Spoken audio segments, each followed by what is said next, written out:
gracias al ácido que se produce, ¿no? Que es una barrera, entonces nada sobrevive a ese ácido, por lo tanto no puede ser de etiología bacteriana una úlcera, ¿no? Pero, ¿qué hizo Marshall? Pues se tomó un cultivo de Helicobacter y desarrolló la bacteria. Y así pudo demostrar, después recuperando a la bacteria de la misma muestra, recuperando a la bacteria, pues ha establecido los postulados de Koch, ¿verdad? Que se ha podido recuperar a la misma bacteria. Y es así que en el 2005 les dan el premio Nobel de Medicina por este descubrimiento. ¿Ya? El Helicobacter es un bacilo gram negativo espiralado, ¿sí? Que va a ser responsable de la inflamación crónica del antro gástrico. Ese es el lugar de predominio de las úlceras y de las gastritis. Clínicamente se subdividen en helicobacter gástricos y enterohepáticos cuando afectan a ambos órganos. Les decía que es espiralado, por eso es su nombre, Helicobacter, ¿no? Helicoidal. Móvil, porque tiene 4 flagelos en un solo extremo. ¿A esto qué se llama?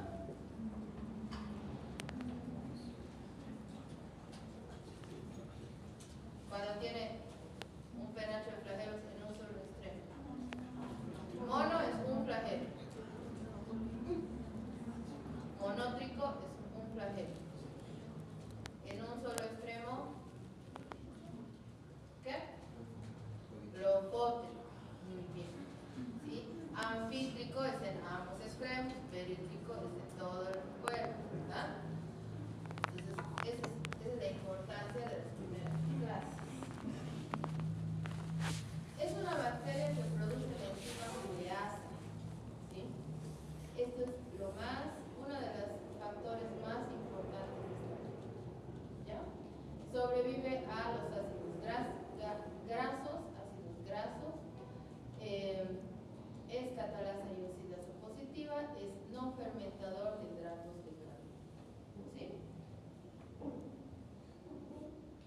Tiene una membrana externa, como todos los gram negativos, donde está su lipopolisacárido, y va a crecer en medios de cultivo que tengan sangre, que tengan suero, que tengan carbón, que tengan almidón o que tengan yema de huevo, ¿sí?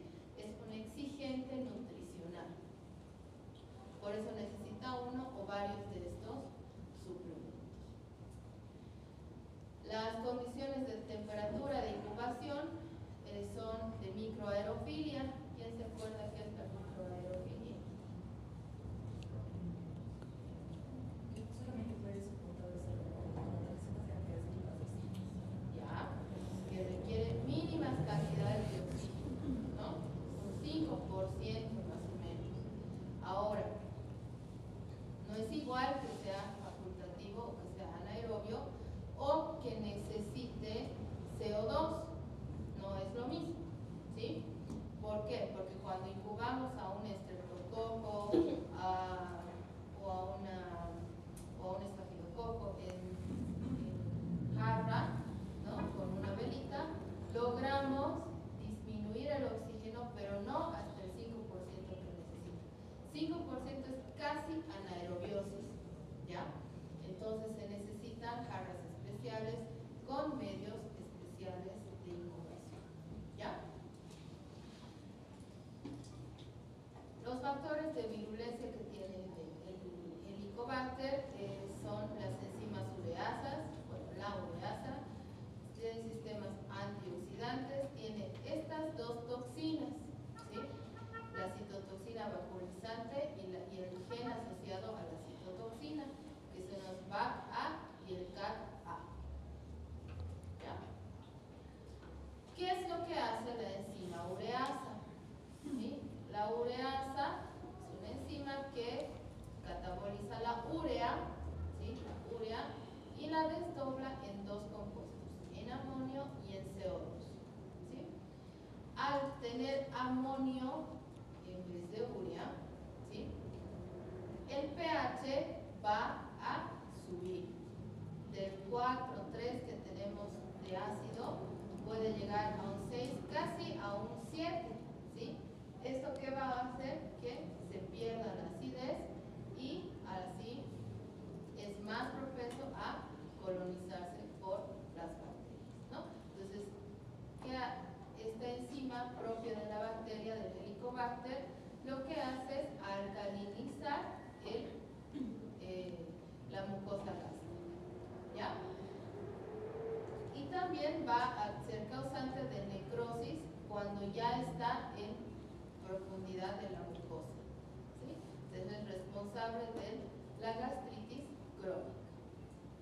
Los sistemas antioxidantes que tiene esta bacteria son enzimas como la superóxido dismutasa, que lo que hace es romper el superóxido en dos moléculas de peróxido de hidrógeno. La catalasa o peroxidasa, que desdobla el peróxido de hidrógeno en agua y oxígeno, ¿sí? Y ustedes saben que el oxígeno pues es una sustancia tóxica en algún momento, ¿no? Esta proteína MDAP lo que hace es compensar esta pérdida de antioxidantes, y cuando no son suficientes tenemos estas otras enzimas, la REC-A, la VRAPC, la ribonucleasa, esta MBT y la LVC, que son también enzimas oxidantes, ¿ya? También hay una proteína, la NAP, que es una bacterioferritina. ¿Qué es lo que hace? Capta iones de hierro libres para dañar el ADN de las células de la mucosa y así protege a la bacteria del estrés oxidativo. Tenemos estas adhesinas, la HPA, la BAB, la SAB, la OIB, ¿sí?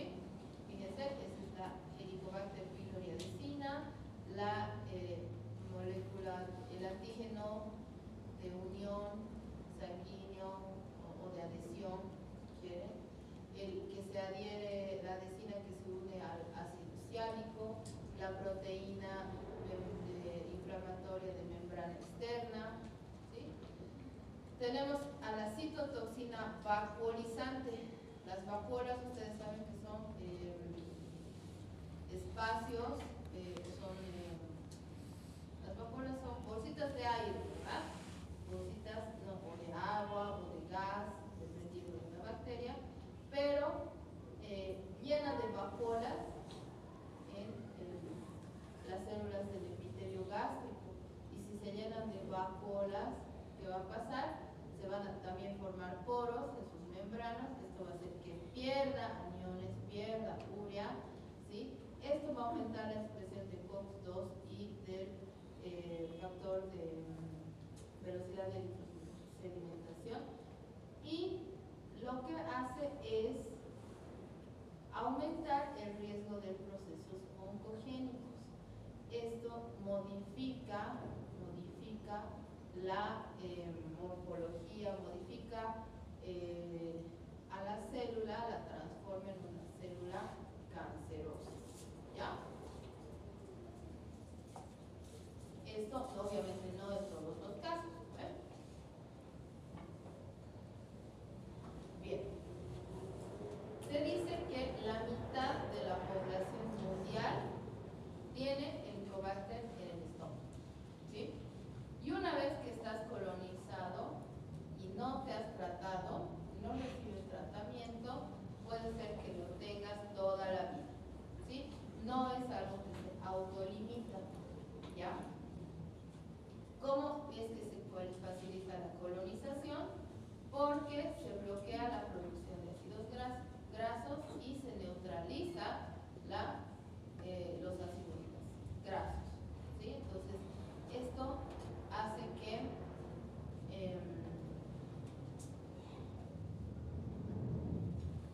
se establezca, crea su nicho en la mucosa del estómago.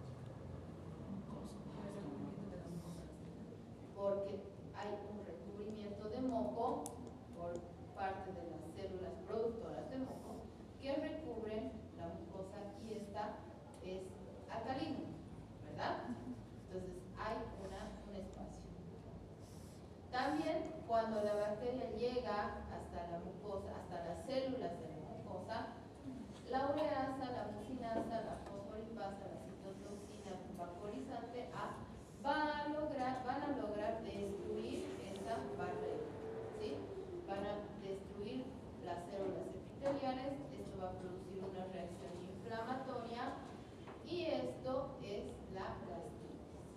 ¿Ya? En países, les decía que en promedio la mitad de la población está colonizada, pero en países en vías de desarrollo, como el nuestro, entre 70 a 90% estaban colonizados antes de los 10 años, ¿no? Si yo trato a los pacientes, si yo los trato y también implemento medidas de higiene individual, disminuyo esta tasa, ¿sí? El principal reservorio es el ser humano, ya que estas bacterias se van a eliminar por vía fecal y se transmiten de manera fecal, ¿no? Entonces, una persona que no se lave las manos, manipule alimentos, transmite mediante los alimentos a otras personas, ¿no?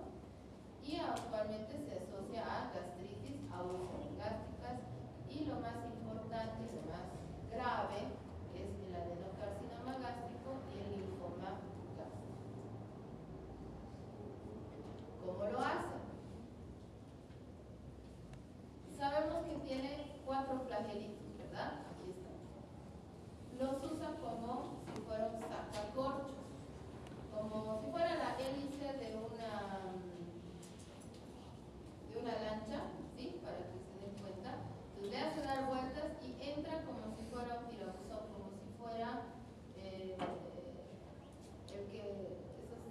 sacacorchos, ¿no? Que destapas el vino, ¿no? Entonces así entra.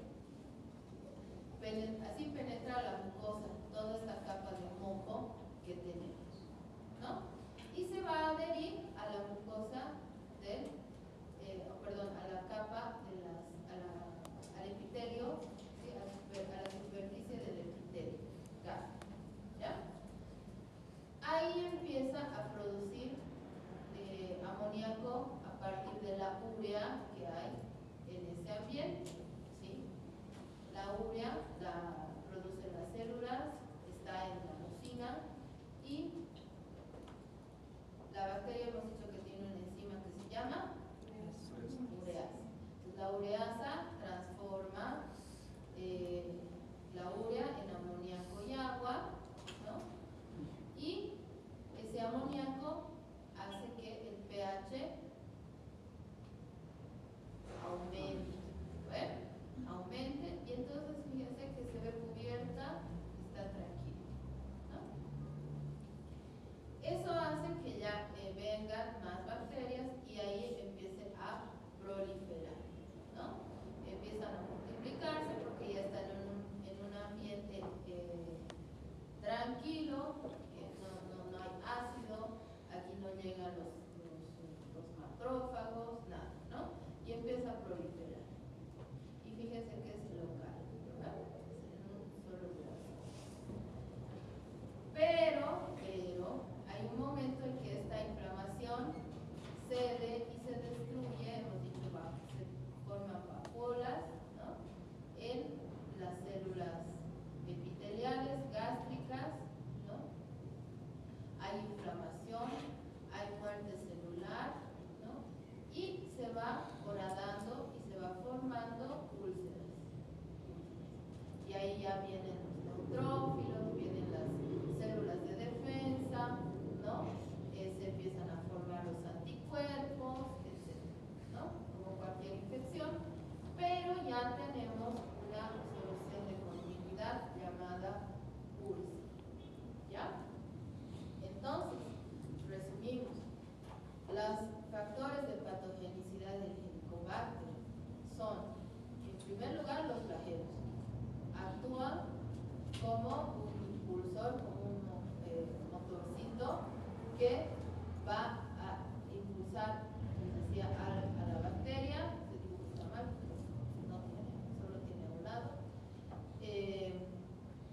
Impulsa a la bacteria para que ingrese a la mucosa. La ureasa neutraliza el ácido gástrico y hacemos como produciendo amoníaco, ¿sí? Los lipopolisacáridos tienen adherencia,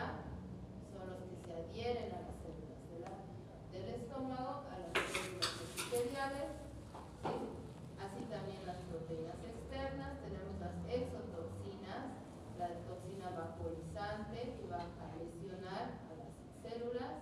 También hay enzimas como la mucinasa, la proteasa, la lipasa que también lesionan la mucosa. Tenemos el sistema de secreción tipo 4 que va a inyectar efectores en la célula gástrica para que ésta se muera, ¿no? Y los efectores CAG-A que inducen cambios en las células y las deterioran, ¿no? Entonces, esto ocurre en la célula gástrica, esto ocurre en la mucosa, ¿sí? Para que se produzca esta infección, ¿ya? La principal patología que produce el Helicobacter se llama gastritis, que es la gastritis, es la inflamación de la mucosa gástrica. ¿Sí? En una fase aguda puede haber vómitos, puede haber sensaciones de plenitud, es lo que se siente hinchado, ¿no? Puede haber náuseas. Esto puede evolucionar a una gastritis, ¿ya? A una gastritis crónica. Cuando ya esto no es tratada, la gastritis puede mantenerse de manera crónica hasta que en algún momento se forman las úlceras pépticas, ¿sí? Si se encuentran o si se localizan en el cuerpo y en el antro del estómago, se llaman úlceras gástricas, ¿no? Y si está en el duodeno, también se llama úlcera duodenal, cualquiera, o algunos le llaman síndrome úlcero-péptico, ¿sí? Porque son úlceras que pueden estar en el duodeno o en el estómago o en ambos, ¿sí? Esta gastritis crónica va a evolucionar, obviamente sin tratamiento, a una fibrosis, ¿sí? Se va a reemplazar todo esto por tejido fibroso, pero también hemos visto que hay también un componente hereditario, genético, esta palabrita, étnico, tal vez, o sea que es más frecuente en personas de la raza asiática, ¿sí? Entonces, hay mucho cáncer gástrico en Japón, por ejemplo, ¿sí? Es el primer cáncer en Japón, es el gástrico, ¿no? Entonces, esto ha hecho que pues, los japoneses estudien mucho este cáncer, ¿no? Lo clasifiquen, expliquen cómo se ve en la histología, qué métodos de diagnóstico existen, etc., ¿no? Para prevenir. Porque es prevenible, porque es una infección, ¿verdad? Entonces, si no nos infectamos, no tenemos gastritis, si no tenemos gastritis, no hay úlceras, si no hay úlcera, no hay probabilidad de cáncer, ¿no?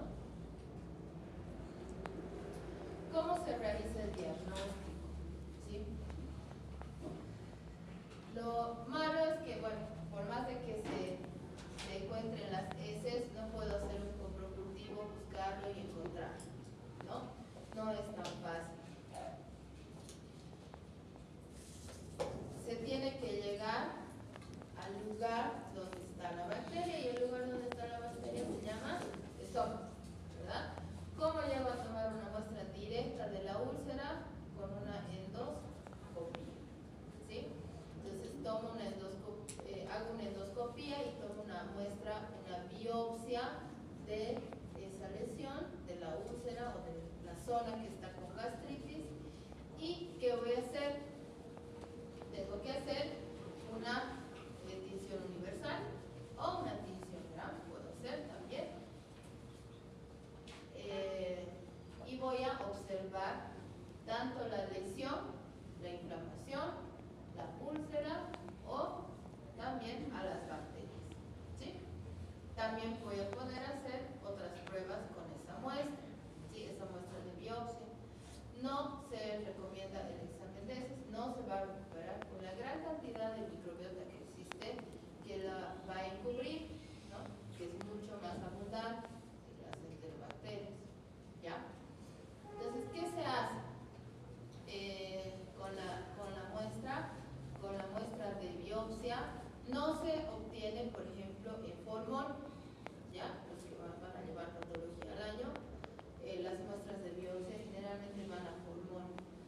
para Helicobacter, para buscar Helicobacter, no se pone color, se pone solución fisiológica, ¿sí? Y se manda inmediatamente al laboratorio. Ahora hay otros consultorios gastroenterológicos que ya tienen sus tubitos listos con caldo urea, ¿sí? El caldo urea de Christensen, que han leído en medios de cultivo, ¿no? El caldo urea, pues tiene urea, y si yo pongo ahí mi muestra de biopsia, al ser un caldo, un medio de cultivo diferencial, va a cambiar de color, de amarillo a rosado, ahorita vamos a ver, y me va a decir que ahí hay ureasa. ¿Y quién más produce ureasa? La bacteria Helicobacter. ¿Ya? Actualmente también se hacen pruebas basadas en ácidos nucleicos, es decir, PCR, pero para detectar Helicobacter y para detectar los genes de resistencia a los antimicrobianos, directamente se van ahí, ¿sí? No importa la cantidad de bacterias, no importa nada. Se asume que el paciente tiene Helicobacter, se toma una muestra, se hace un PCR y se busca el gen de resistencia frente a determinado antimicrobiano para ver si va a ser o no efectivo el tratamiento. ¿Ya? Porque el tratamiento es otro problema. ¿Ya? ¿Cuándo se hace cultivo? ¿Cuándo es necesario hacer cultivo? Y es muy difícil recuperar la verdad en laboratorio de esta bacteria. Se necesita, les decía, medios enriquecidos con sangre, con hemina, con carbono, en una atmósfera de microaerofilia. Por hasta 2 semanas puede tardar en aparecer las colonias. ¿Sí? ¿Cuándo es que voy a hacer esto? Cuando no tengo PCR, cuando no hay, es muy caro y demás, no hay otra opción.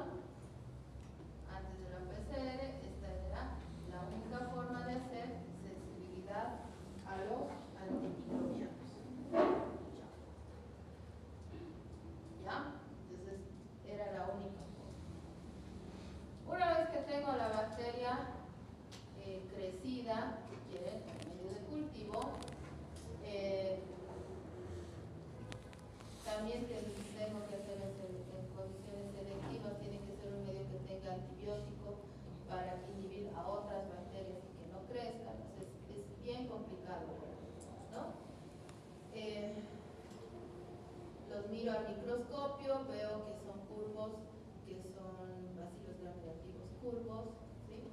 Y voy a hacer catalasa, ¿sí? Que consiste en poner la colonia y una gotita de peróxido de hidrógeno, ¿sí? De agua oxigenada, y si da burbujas es positivo, fácil, ¿no?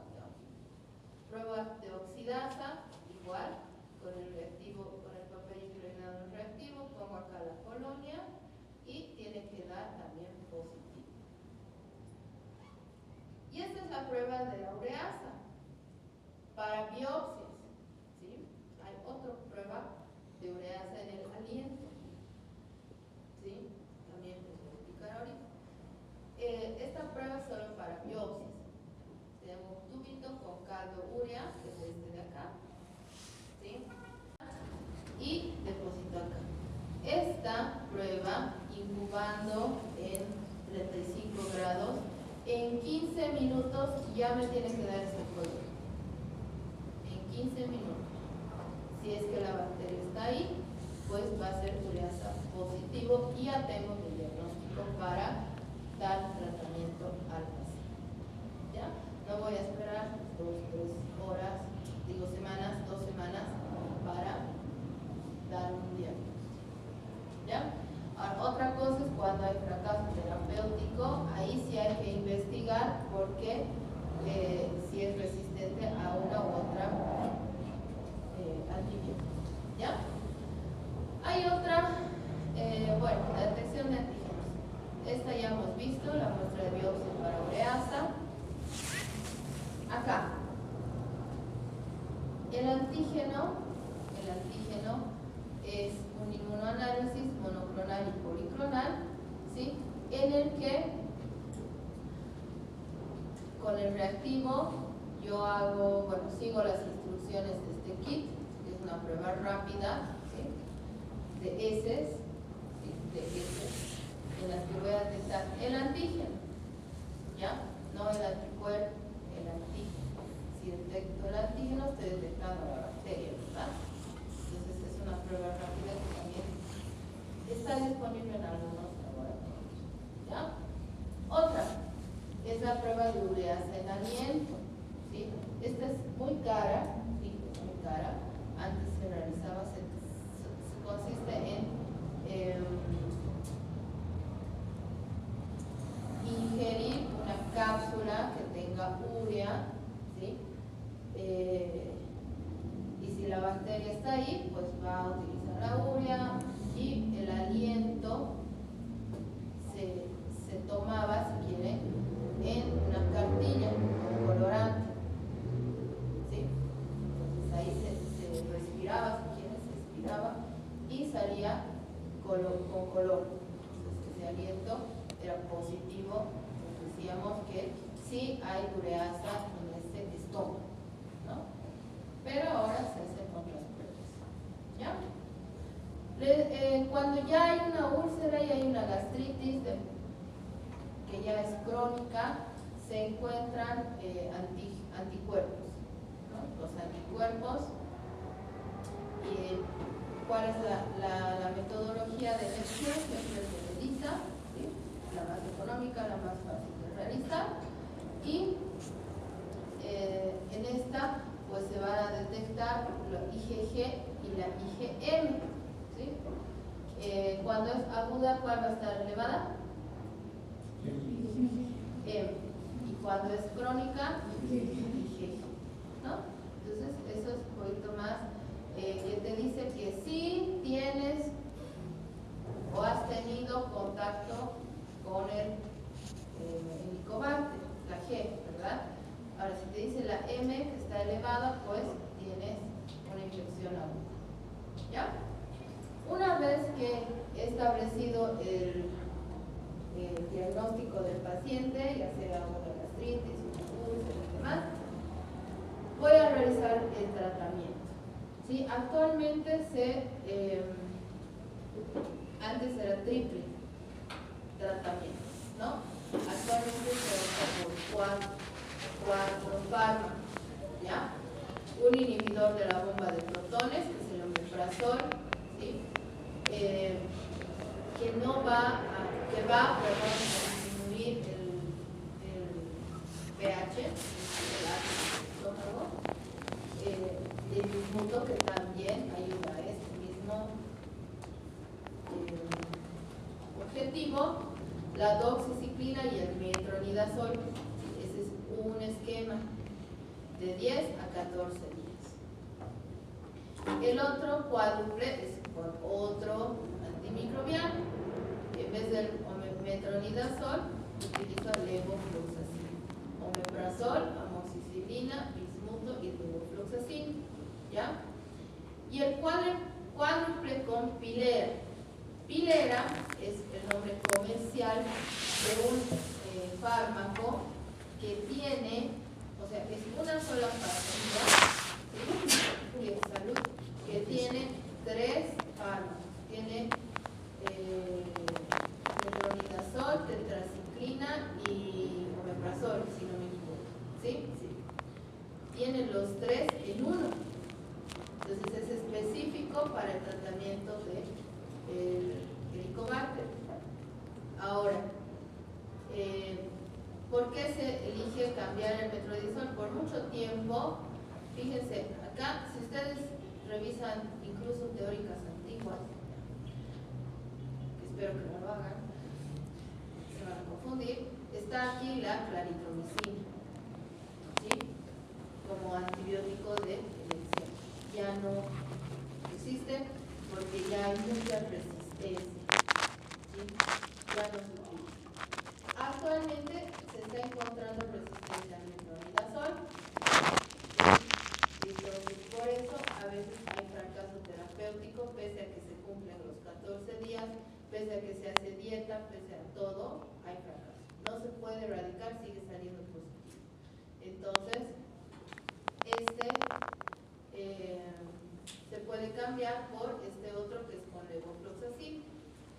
Ahora, les decía, es muy complicado para los pacientes, fíjense, tomar cada 12, o sea, 2 veces al día, más 3 veces al día, por 2 semanas. ¿Por qué? No porque hay pacientes indisciplinados que pueden cumplir el tratamiento, porque es muy fuerte. El metronidazol, por ejemplo, es un medicamento ya visto en parasitología, ¿verdad? Es un antibiótico, es un antiparasitario muy fuerte. Más una gota de alcohol, el paciente se va a morir, siente que se va a morir, ¿ya? Entonces, la dieta, además de estos pacientes con este tratamiento, tiene que ser estricta, blanca y blanda. Entonces, imagínense, hay muy pocas personas que van a lograr cumplir este tratamiento, ¿ya? Peor si son 4 pastillas. Entonces, ¿qué se ha hecho en el mundo? Ya se ha desarrollado y hay, creo, en nuestro medio de manera particular, esta filera que es una pastilla que tiene omeprazol, tetracyclina y metronidazol, los 3. ¿Ya? ¿Cómo se previene? Como todas las enfermedades transmitidas por alimentos, higiene de manos, higiene en la preparación de los alimentos. ¿Ya? ¿Preguntas del Nicobacter?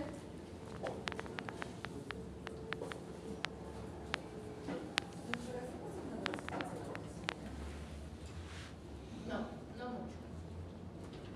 Por eso es combinado además, ¿no? Para evitar esta resistencia, ¿no? Pues sabemos que hay frente a los antimicrobianos, si das lo mismo, seleccionas siempre un resistente o haces que se exprese un gen de resistencia, ¿no? Porque las bacterias quieren sobrevivir. ¿Cuál es el periodo de incubación? ¿No es importante saber el periodo de incubación? El periodo de incubación es el uso actual, dependiendo. A ver, hay factores que hacen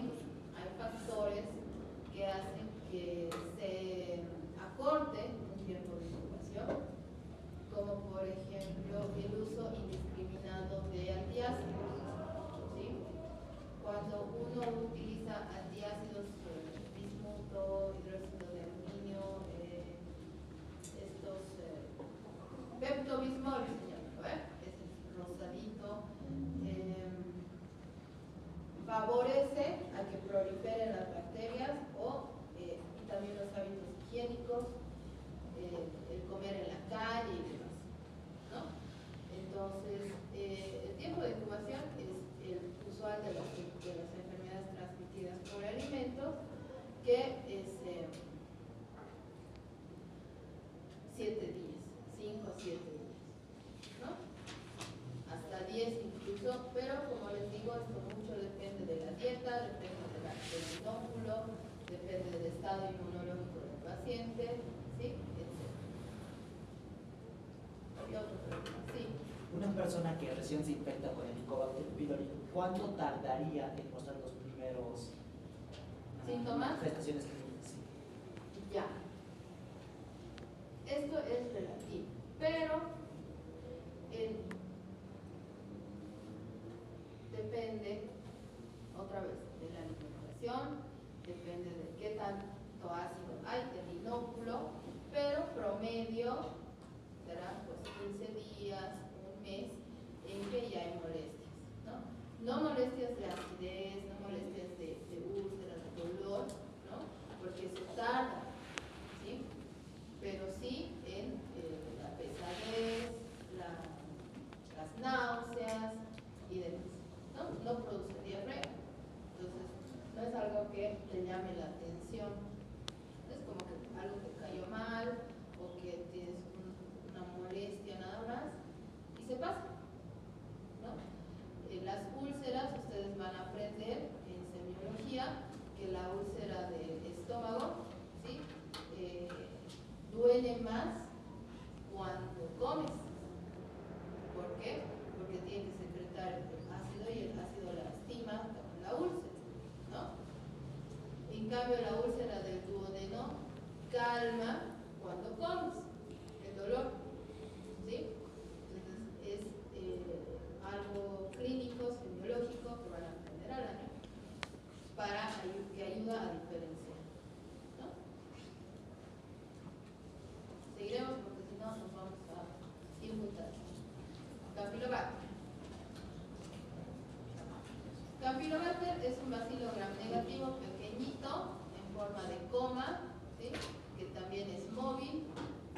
Hay muchas especies y subespecies y las más importantes son Yeyuni, Coli, Upsaliensis y Peta. ¿Ya? Campylobacter Yeyuni, Coli, Upsaliensis y Peta. Es una bacteria que crece en bajas concentraciones de oxígeno y elevadas de CO2, igual es microaerofílico, ¿sí? Crece mejor a 42 grados. Esto le ayuda, nos ayuda también el utilizar medios selectivos que sean a su vez enriquecidos, como la agar base Columbia, con sangre, con 5% de sangre más vancomicina, ¿ya? Que ayuda a seleccionar, ¿no? Y ayuda a que crezca esta bacteria, ¿no? Es una bacteria capsulada, ¿sí? Tiene lipoligosacáridos en su pared y también tiene cápsula. Esta cápsula contribuye a la virulencia. ¿Cuál es la función de la cápsula?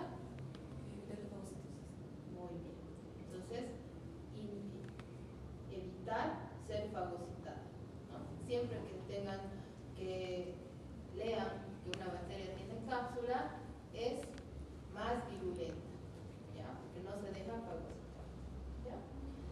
¿Qué va a tener esta bacteria para causar la infección? ¿Sí? Tiene que colonizar, tiene que adherirse, invadir, producir toxinas y de ahí vienen las complicaciones, ¿ya? ¿Qué adhesinas? Tiene enzimas citotóxicas y también enterotoxinas, ¿ya? Va a producir una lesión en la mucosa del yeyuno ilioicolon, por eso es Campylobacter yeyuni, ¿sí? Coli. Esta bacteria es importante porque produce muchas de las diarreas en niños menores de 5 años y en la población en general, ¿sí? Pero es una bacteria junto con otros virus, ¿sí? Que se asocian al síndrome de Guillain-Barré. ¿Alguien sabe qué es el síndrome de Guillain-Barré? Es una enfermedad desmielinizante, ¿sí? Neurológica, que es ascendente y que produce parálisis, ¿ya? Desmielinizante. Si no hay mielina, no pasa el estímulo eléctrico, ¿verdad? Por los nervios. Entonces, esto es progresivo, es del sistema nervioso periférico y es autoinmune, ¿ya?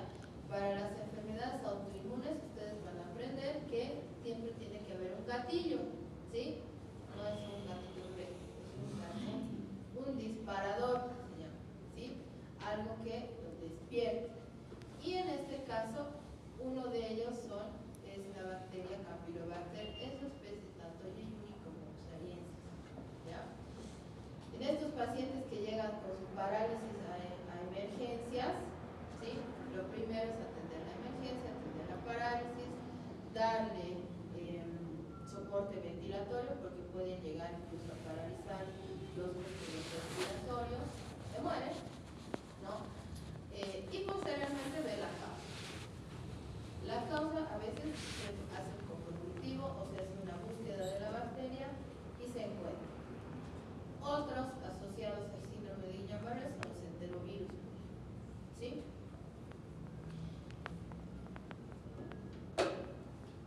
Entonces, ¿por qué se produce esto? Porque hay una reacción cruzada entre el lipopolisacárido, la estructura del lipopolisacárido y los ganglios nerviosos. Es una zoonosis.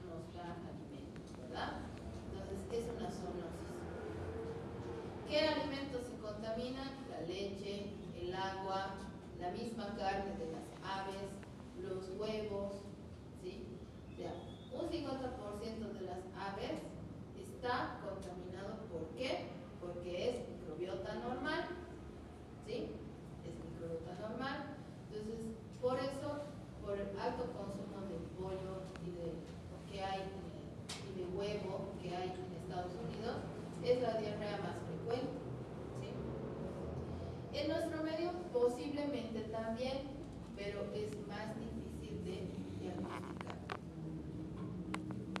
¿Ya? Es más frecuente en niños lactantes de 20 y personas entre 20 y 40 años que pues tienen con los hábitos vienen al consumir y al preparar los alimentos. ¿Ya? Es un ejemplo claro de la contaminación cruzada. Si nosotros tenemos carne de ave, carne de pollo, de pavo, de pato, etcétera, principalmente de pollo, que es lo que más consumimos, la carne cruda, tendemos, y ustedes han debido ver en sus casas, a lavar esa carne. ¿Sí? ¿Qué hacemos cuando lavamos la carne de pollo? Hacemos salpicar a todo el mesón, al lavaplatos y a donde están secando los platos, todas las bacterias del pollo. ¿Sí? Porque nadie lava con detergente, ¿verdad? Solo las que venden. Lavan con lavandina. Esa contaminación cruzada es una. Y la otra es preparar el pollo, cortar el pollo crudo en la misma tabla donde se cortan las verduras. ¿Sí? O sea, mezclar alimentos listo, crudos ambos, pero uno para cocer y otro para consumir crudo. ¿Ya?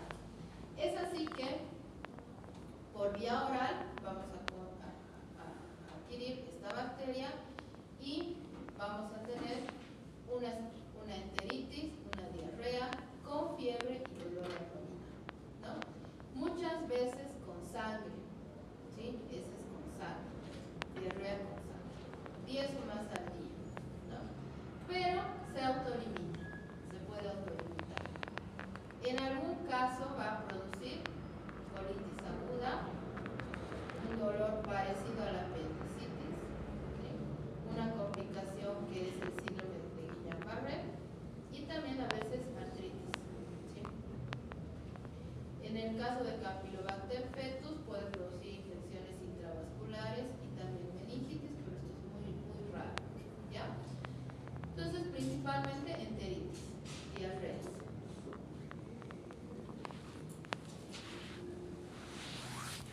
Al microscopio vamos a ver bacilitos curvos en forma de S, ¿ya? En forma de S, no una S bien chiquitita, una S medio estática, medio alargada, ¿ya? En las heces de la muestra de heces va a ser muy difícil de encontrarla y si crece en el cultivo ya se ve así, ¿no? Todos curvitos, rosaditos y bonitos. También tenemos pruebas rápidas, inmunológicas, de kit comercial, ¿sí? Que fíjense que detecta el 90% y es específico el 95%. Entonces, con una manchita de heces, se siguen las instrucciones con el líquido de su kit. Es un taquito, igual que la prueba de embarazo, igual que la prueba de Helicobacter, de COVID también, y se hace la prueba. Y detecta los antígenos de estas dos bacterias. Y ya puedo ir adelantando el tratamiento. ¿Sí? También existen kits comerciales para hacer PCR en tiempo real. ¿Sí? ¿Ves? Para PCR en tiempo real, para detección de Campylobacter jejuni, coli y Laria. ¿Ya? El Laria es más frecuente en pollos. En las aves, los Campylobacter no producen diarrea, ¿no? Producen infecciones genitales. Ustedes saben que la cloaca por es el mismo lugar donde defecan por donde ponen los huevos, ¿verdad? Entonces, ahí se pueden producir infecciones.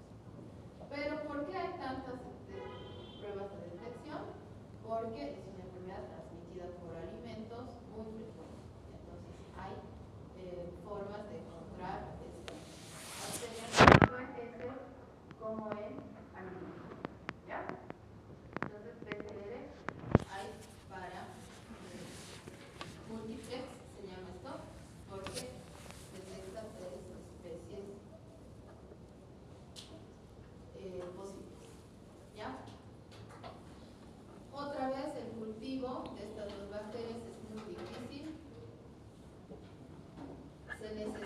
microaerofilia y CO2.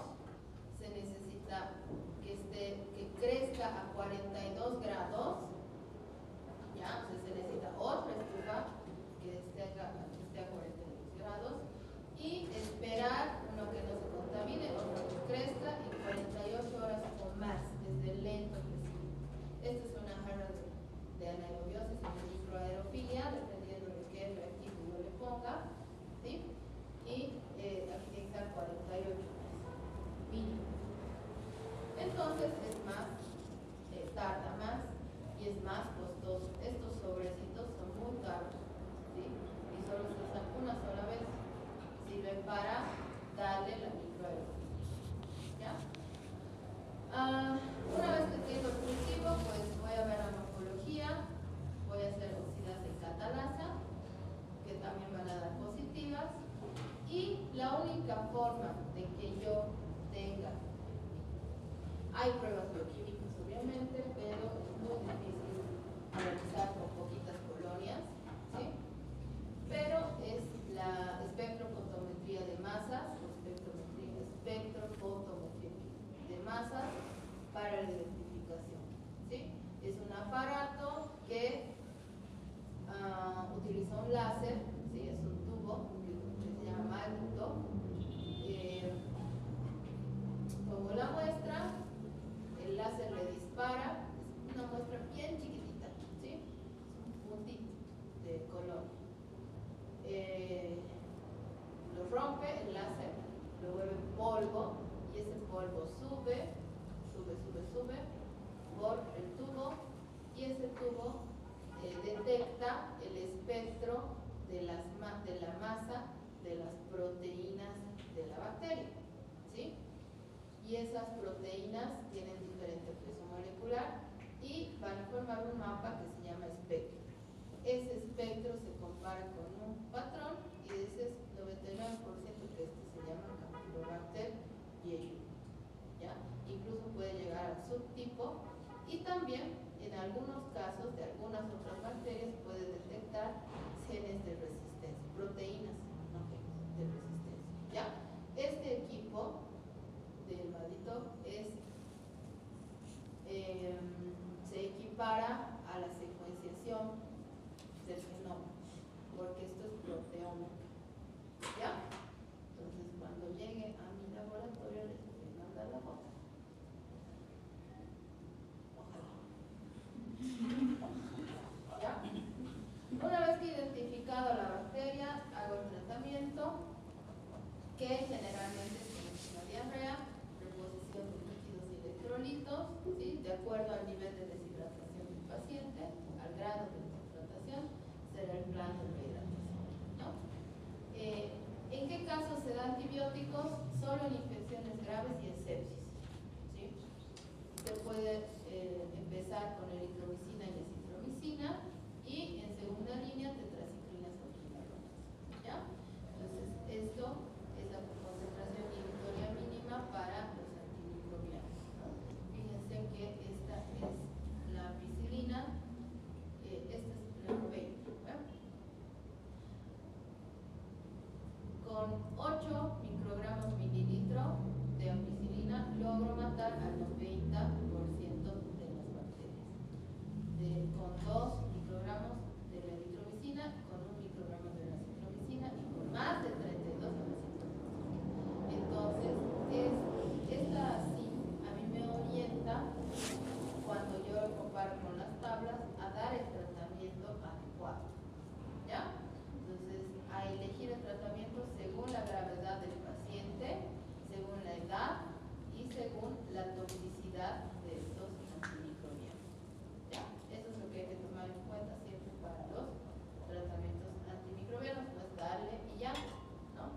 Puede ser que le esté dando algo nefrotóxico a un paciente muy viejito o algo hepatotóxico a un paciente que tiene ya otros medicamentos y así, ¿listo? Entonces, para prevenir, voy a preparar correctamente los alimentos, me voy a lavar las manos, no voy a mezclar alimentos crudos que se van a consumir crudos con alimentos, con la carne de pollo, por ejemplo. No voy